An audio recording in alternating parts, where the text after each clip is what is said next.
यरूशलेम दुनिया का सबसे विवादित शहर। एक ऐसा शहर जिसे यहूदी, मुसलमान और ईसाई तीनों धर्म पवित्र मानते हैं। एक ऐसा शहर जिसके हर पत्थर पर इतिहास लिखा है। लेकिन अफसोस, ये इतिहास खून, आंसू और युद्ध से भरा है। आखिर यरूशलेम की असल सच्चाई क्या है? क्यों ये शहर कभी शांति नहीं देख पाता? चलिए जानते हैं यरूशलेम की वो कहानी जो किताबों में अधूरी रह जाती है। यरूशलेम का नाम पहली बार 2000 ईसा पूर्व के मिस्र के शिलालेखों में मिलता है। लगभग 1000 ईसा पूर्व यहूदी धर्म के राजा डेविड ने इसे अपनी राजधानी बनाया। उनके पुत्र राजा सुलेमान ने यहाँ पहला यहूदी मंदिर बनवाया, जिसे फर्स्ट टेम्पल कहा गया। यह मंदिर यहूदियों का सबसे पवित्र स्थल बन गया।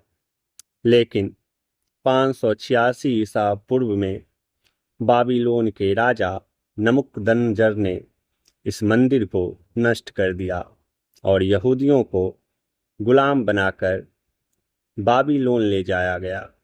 इसे बेबीलोनियन कैप्टिविटी कहा जाता है। बाद में मंदिर फिर से बना, जिसे सेकेंड टेम्पल कहा गया। लेकिन 17वीं शताब्दी में रोमन साम्राज्य ने इसे भी नष्ट कर दिया। इसके बाद यहूदी यरूशलेम से निष्कासित हो गए और पूरी दुनिया भर में बिखर गए।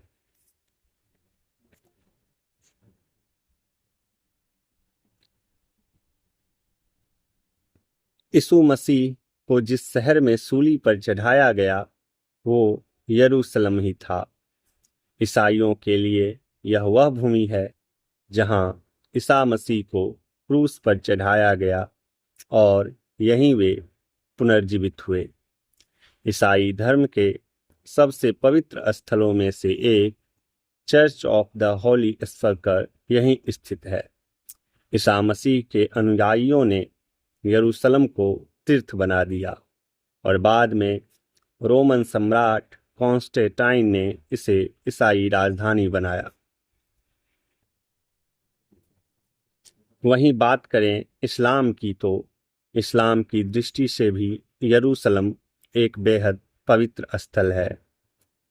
पैगंबर मोहम्मद को मेराज की रात अल्लाह के हुक्म से मक्का से यरूशलेम लाया गया और वहीं से वह स्वर्ग की यात्रा पर गए। जिस जगह से वे स्वर्ग गए उसे डोम ऑफ द रॉक कहा जाता है। यहीं पास में है अल अक्सा मस्जिद, जो कि इस्लाम का तीसरा सबसे पवित्र स्थल है। इस्लाम के अन्य दो सबसे पवित्र स्थल में पहले नंबर पे मक्का और मदीना आता है। 637 ईस्वी में खलीफा उमर बिन खत्ताब ने यरूशलेम को जीत लिया। उन्होंने ईसाइयों और यहूदियों को शहर में शांति से रहने दिया।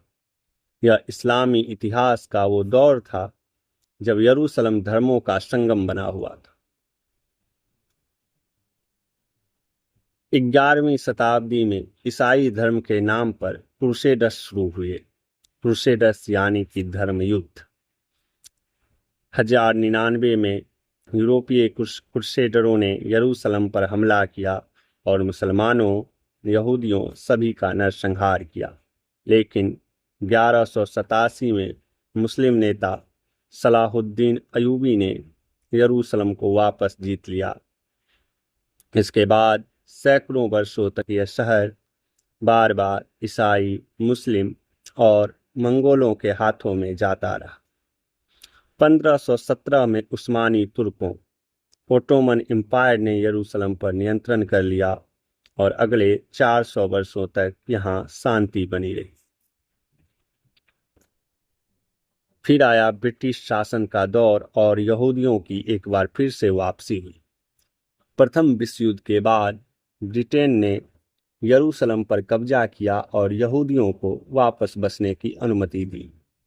यहूदियों ने इसे पैतृक भूमि कहा और 2000 साल बाद जायोनिज्म के नाम पर यरूशलेम लौटने लगे। 1930 के दशक में यहूदी और फिलिस्तीनी मुसलमानों के बीच तनाव बढ़ने लगा।